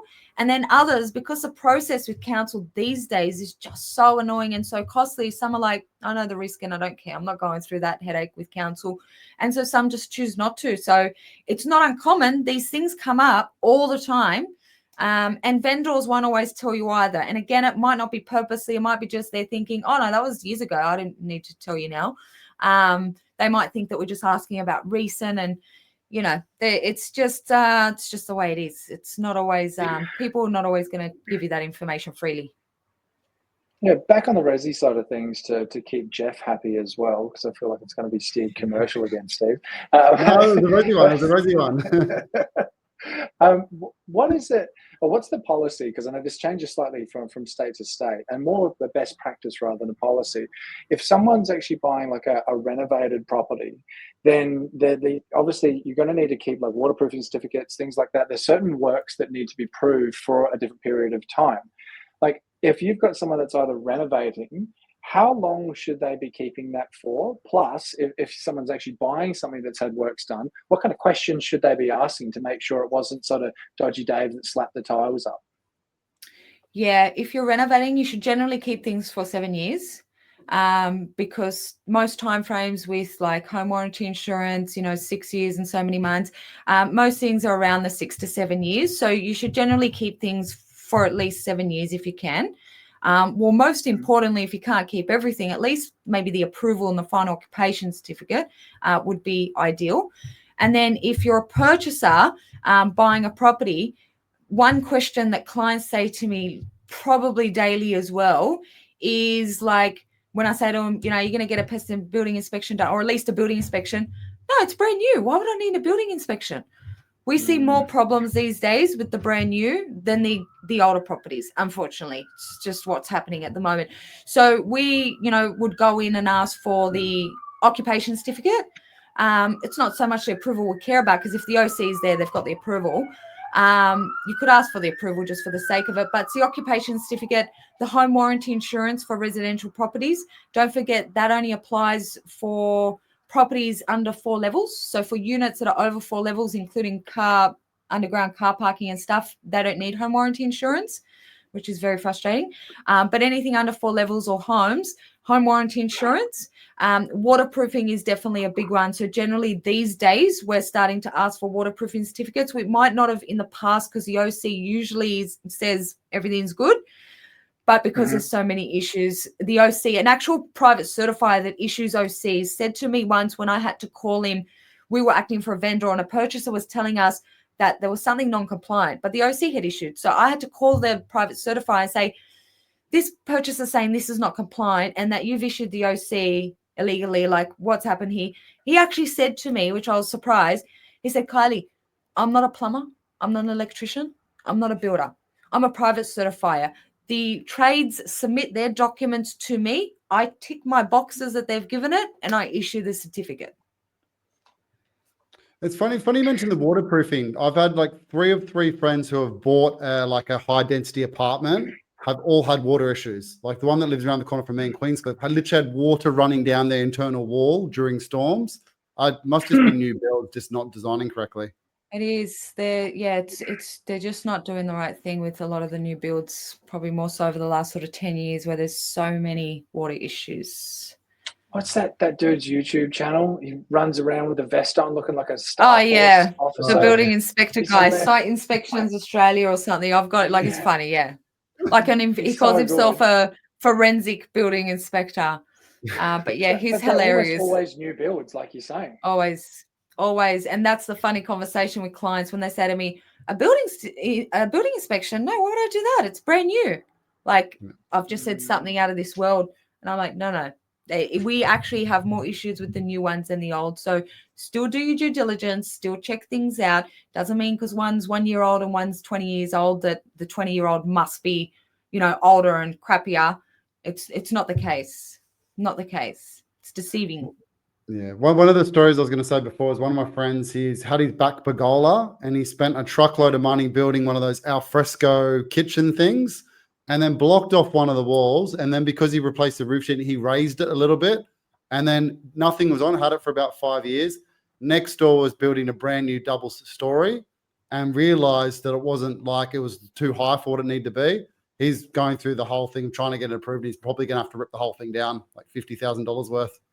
Yeah, they notice. I'll tell you one quick little story we had years ago. A buyer was buying a property to move into, and it was right before Christmas, and they had a few kids. And the buyer calls me up and says, we've already exchanged at that point, so contracts are signed and dated. And the buyer calls me up and says, hey, I'm just wondering, the contract's got a pool compliance certificate, but I just don't see how it's compliant because there's 3 entries from the house direct to the pool, no fence or anything. And I got little kids about to move in. Yeah. And I said, okay, well, it was council that actually issued that approval, not even a pool inspector. So I said, go get a pool inspector out, let him do his report, and then we could speak to council if that's what you want me to do. He's like, yeah, I want you to do that. So he gets a pool report.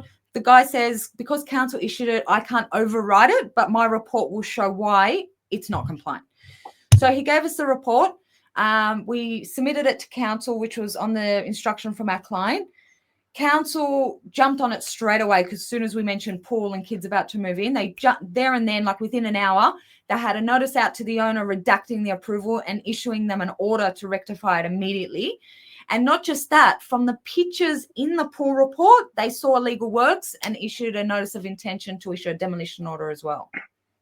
Did they have title insurance? We were acting for buyer and we hadn't settled yet, so that was irrelevant. Our buyer ended up pulling out of that contract right before settlement, but it was frustrating for him. Like, he didn't want to do that. It was right before Christmas. He had little kids and it was really caused a lot of stress and heartache.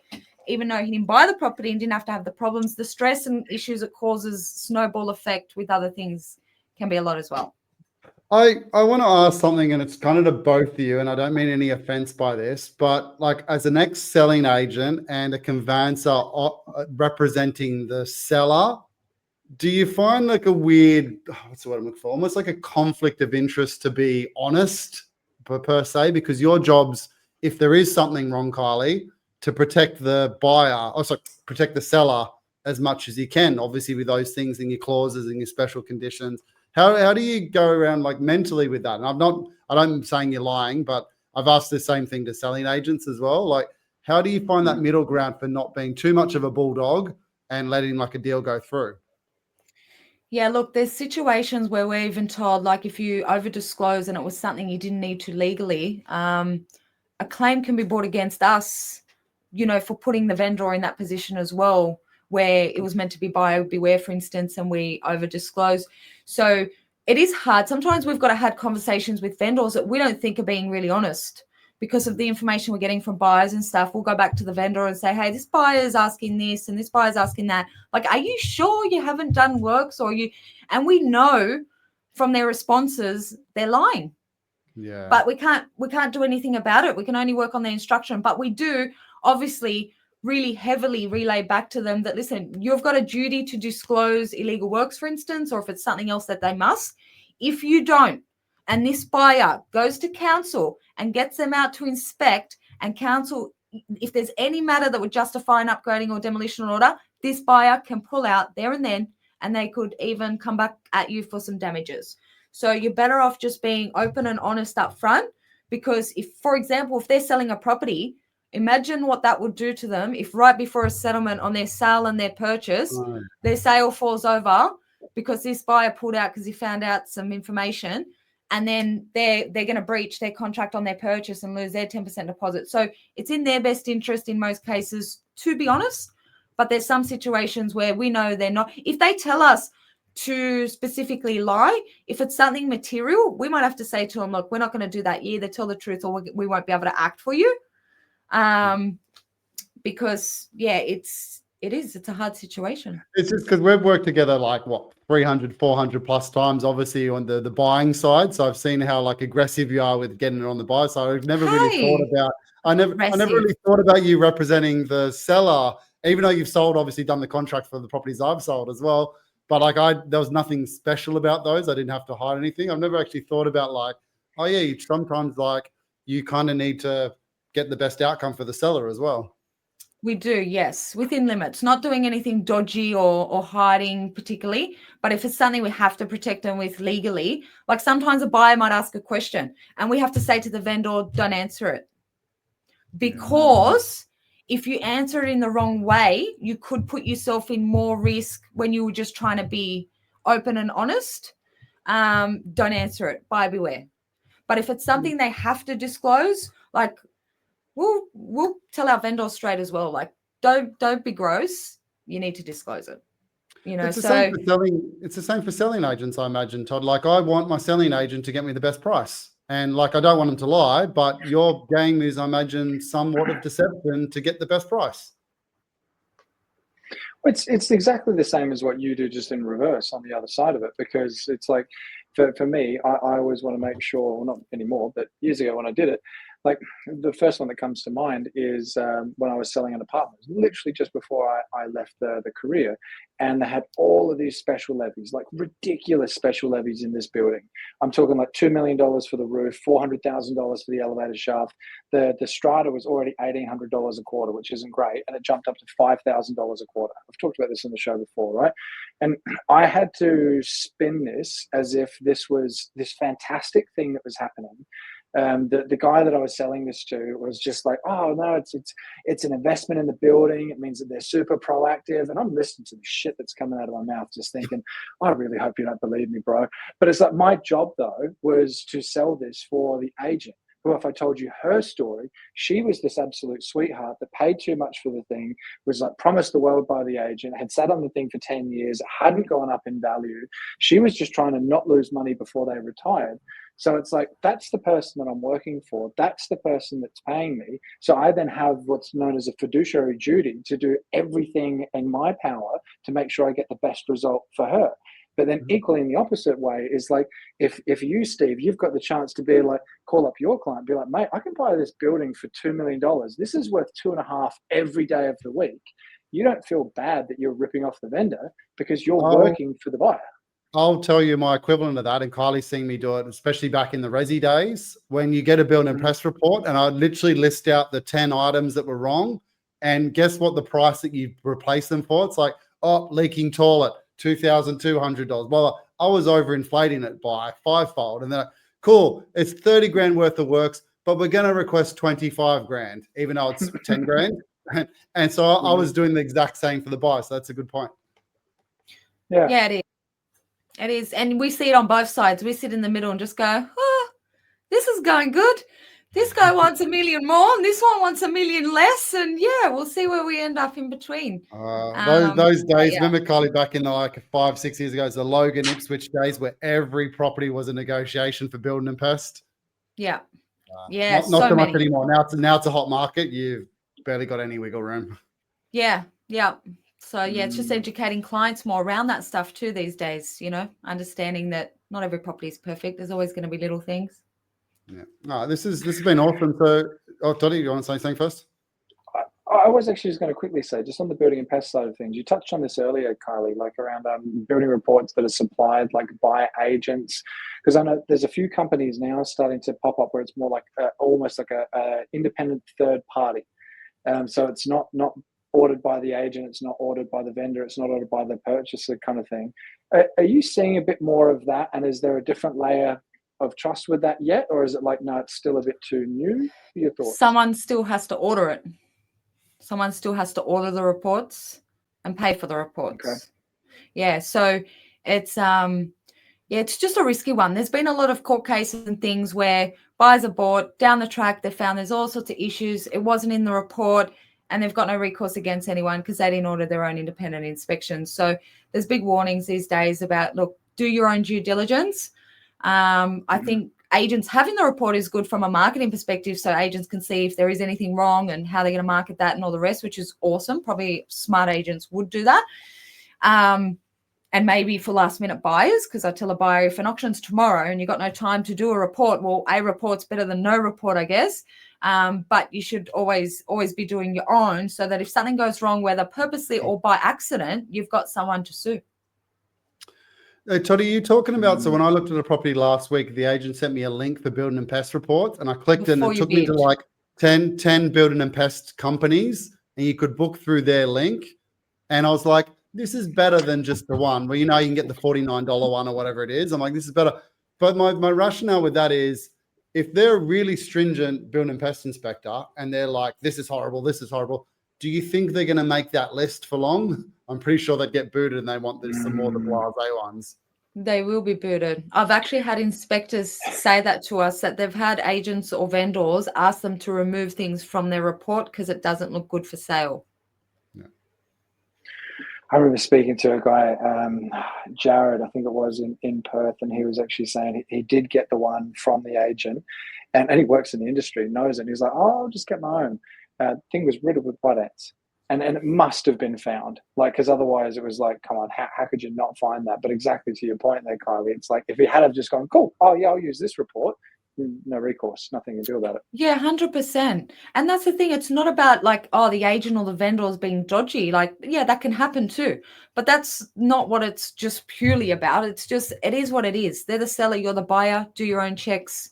Let them do their own thing. You know, it's well, it comes back to. Sorry to interrupt you, but it comes back to exactly what we were talking about beforehand. It's like, if you're employing Steve to be in your corner, he's in your corner. But I'm not. If you're employing me to be in your corner, I am. But Steve's not. And if you are, so it's like, who are you actually got on your team? Yeah, 100%. And exactly like you had with when you're working in the agency industry, we've got a fiduciary duty, and it's drummed into our head as well that remember who you're working for, and you need to work solely in their best interest. Because if I have someone else's best interest at heart, how would I be able to act in my client's best interest? You know, so you need someone acting in your best interest, whether that be an agent, a buyer's agent, conveyancer, whoever it is, because they're just going to look out for you and you only, regardless. In a way, it's like, regardless who we hurt in the process, we have to look after you. You know, we're not out there to hurt anyone, but it's all about you. I think the point is there's got to be a good. I think we can. Yeah. Well, I think they've got to be a good conveyancer or a good broker or a good buyer's agent, because everyone's got an agenda. Everyone wants to be paid at the end of the day. But like I said at the start, the conveyancer is a good one because you're kind of getting paid no matter what. So you just get to actually be the nice impartial judge of everything. Yeah, for sure. And it's not like we make like huge money, you know, we don't make 50 grand a pop, or like our fees, like for us to lose a client, like it's neither here or there in terms of fees. Yeah. So it's more of the work. I'll give you a bit of a wrap here. And I've told you many times you need to increase your fees, because I see some, especially for commercial, some solicitors are charging like 12, 14 grand, and they're horrible, like absolutely horrible. And you're like a fraction of that, but different type of. Anyway, I've used Kylie hundreds of times, so yeah, I actually mind vouching for you. Oh, thank you, Steve, and same in return. I've used him a million times. I always sound like the biased conveyancer going, Steve's great, use Steve. Yes, but it is true. Yes, we've dealt with each other for probably 10 years now on many, many matters, personal, work, otherwise, neighbors, friends, the world. So it's always a good experience. I feel left out now. Toddy, I'm a I debit told card. you were one of my first podcasts when I started Policey Property. Oh, thank you, Steve. But let's maybe finish. I just realised the time. We've got some rapid fire questions, which we've kind of already covered, but it might just be a nice little summary to kind of finish it off. So let's maybe just have a look at these. So, agent saying you don't need a finance clause because you've got pre-approval. So am I answering that or? Yeah, this is all for you, Kylie. Oh, okay. So yeah, just a few little like quick things like, would you sign this contract? So the contract has no finance clause. Agent says you don't need it because you got a pre-approval. Would you sign it? Would you not? Beep, beep, beep. No. Red flag. Next one. Next one, what do we got? But before we get into the next one, Steve, is there another ad you need to play?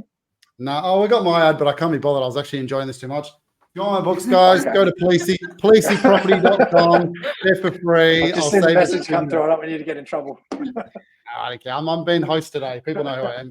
Anyway, free books. We've got a free commercial course as well. Just go to policeyproperty.com. What do we got?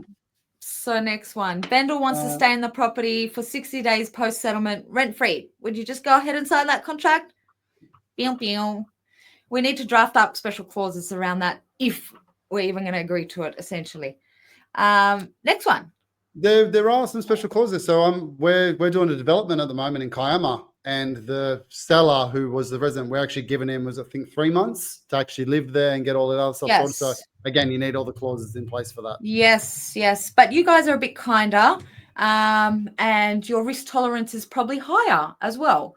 But yes, you need to just work out insurance, what happens if they don't leave, all that sort of stuff, because you don't have a residential tenancy agreement in place. So you just need to nut out that stuff if you want to agree to it. Can I add a quick fire on that? So what gives you more protection than in this case, giving a license to occupy or actually drawing up like a 60-day lease? So for the tenant, a lease is better. For the landlord, a license is better. Because for the tenant, they want all the protections in the world under the Residential Tenancy Act. For a vendor, they don't want any protections for the tenant under the Residential Tenancy Act. So if you're acting for a vendor and they want to say lease it back, and especially if it's a shorter period, we usually go with a license, because we don't want the purchaser to have that much protection because it's harder to get them out.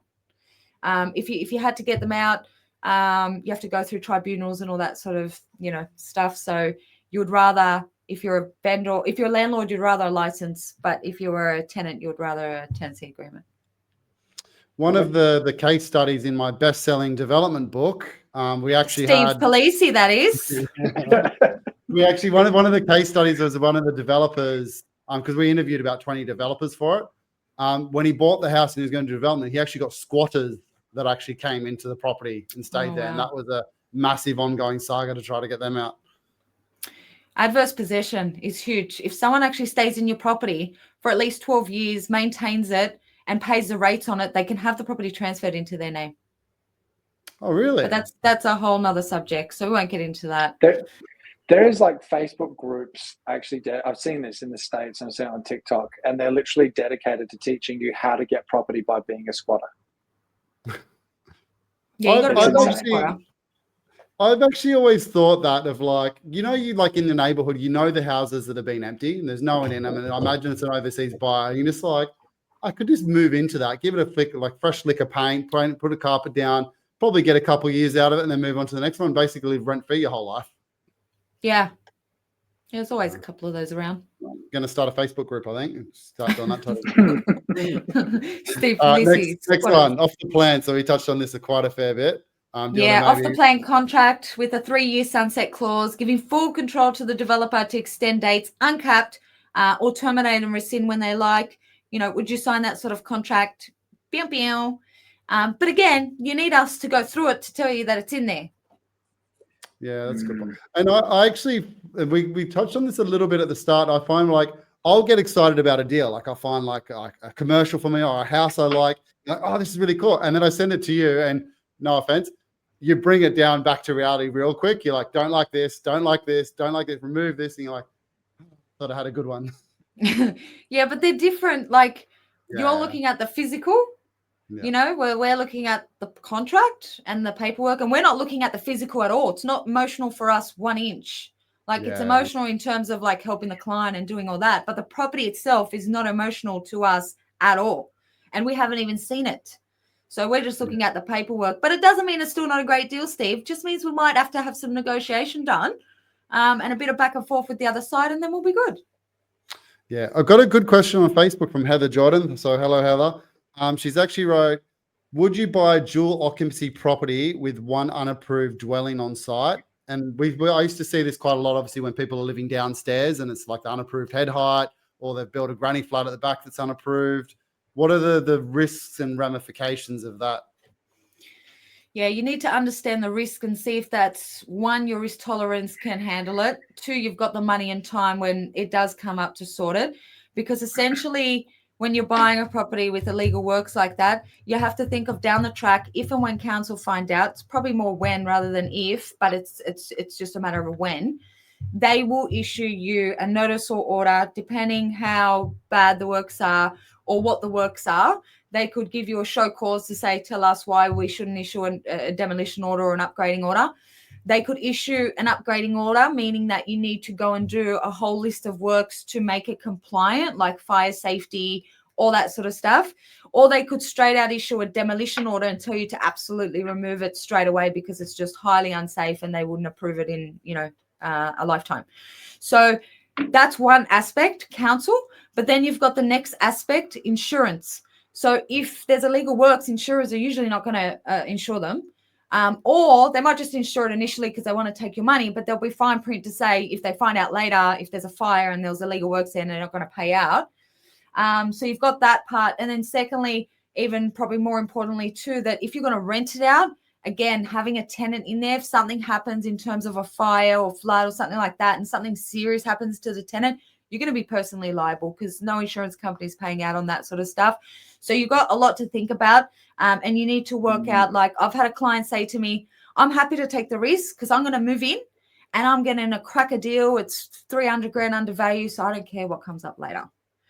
All right, well, if you've looked at all the, what it's going to cost you, what the risks are and what it means for you and you're happy with it, great. But if you haven't and you don't have the money or the means or any way to sort it, if these things come up, then it's probably not good for you. Or take out, if no one knows about it, hasn't been disclosed or anything like that, you can take out the title insurance. So again, it really differs for each individual and their circumstance. I had a property back in the day where it was a legal head height and I was renting it out. And back then I was like, oh, well, if I get caught, I'll just kick them out. And only now that I'm thousands of acquisitions down, like you said, the insurance is the big one. Like you're thinking, oh, yeah, I'm going to lose a rent. No, you could be liable if someone dies, like criminally. 100%. And especially if it's a habitable space, that's worse. Like if it's someone's converted a garage a bit to a little office or a storage, okay, it might be a bit more minor in comparison and easier to fix or easier to remove, and no one's sleeping in there, so it's not a habitable space where the risk is high that if there was a fire or something like that. But if it's a full-blown habitable space like a granny flat or a dual occupancy downstairs converted, like they got the higher risk. Yeah, okay. All right. Because fire safety, especially fire safety is a big one. I think we need to end on a positive note. Maybe do we have a feel good story? So we're not talking about fire. Positive note. Well, I don't know if this. A big win. My big win is settlement date. When I can call them and go, guess what? We've settled. You're the new owner of the property. But positive notes are more like situations where I have to move mountains to get something done that no one else would. Like it could be even a week ago, we had a client that was selling. He had a DHA, a charge on title from the Defence Housing for a lease many years ago. Yeah. And we couldn't get hold of Defence Housing to remove it. And it kept just ticking over department through department. We got to the day before settlement. We've got the purchaser on the other side crying to us that they got removalists booked in. What are they going to do now if we can't settle? We've got the vendor crying that he's got to pay all these debts and he needs his money. And so I had to sit there that night and just rack my brain and think, okay, who I know, I need to call on contacts here. It's not what I know now, it's who I know. I need to make stuff happen. So our team couldn't get it done in 2 months. But then just over that one night, the next day, I was literally able to not only get hold of DHA, they instructed their solicitors, but then the solicitors had another hiccup where they said the dealing they got to lodge is a paper dealing, so it can't be lodged at settlement. We've got to wait 2 weeks. I begged, pleaded, and cried with Land Titles Office the whole day, and I had to just sort of make this miracle happen. But I got it done, which was a miracle. And so those moments are happy moments as well, because I was doing it for my client, of course, but even just as a human, if you got a purchaser on the other side crying that they're about to move in, they got removalist book, like I'm a human too. So, you know, it's about doing those things that you get great outcomes and everyone's happy in the end. It could have turned to a nightmare settlement, could have been delayed by a few weeks.